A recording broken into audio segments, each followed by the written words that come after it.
এই শিক্ষিত লোক, কোথায় অহংকার? কিসের তোমাদের অহংকার? ডারউইনের তত্ত্ব নিয়ে মারামারি করো না। ডারউইন চলে গিয়েছে কয়েক শতাব্দী আগে।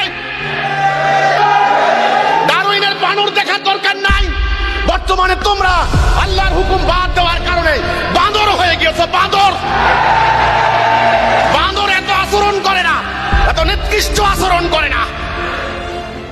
একদল মাদ্রাসা থেকে বেরিয়ে আল্লাহ রাসূলের ইসলাম নাই, ইসলামের আকীদা নাই, মানবতা নাই, ন্যায় সুবিচার নাই, কিচ্ছু নাই। ধর্মকে ব্যবসা করে খাচ্ছে, অপরাজনীতিতে ধর্মকে ব্যবহার করছে। আর একদল লোক জাতি বিনাশী কর্মকাণ্ড ঘটিয়ে যুগের মতো জাতিকে শোষণ করে কানাডায় বেগম পাড়া বানাচ্ছে।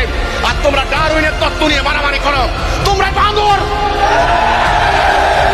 Monkey population.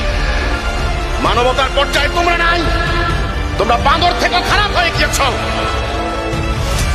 কাজে আসো, আমাকে প্রশ্ন করো এখানে হিজবুত তাহরীরের বক্তব্য কি? আমার বক্তব্য হচ্ছে অনর্থক অহেতুক এই বান্দর তত্ত্ব নিয়ে মারামারি করো না। এটা হচ্ছে রাজনৈতিক ইস্যু। এই ইস্যুকে কাজে লাগিয়ে রাজনীতি করা হচ্ছে।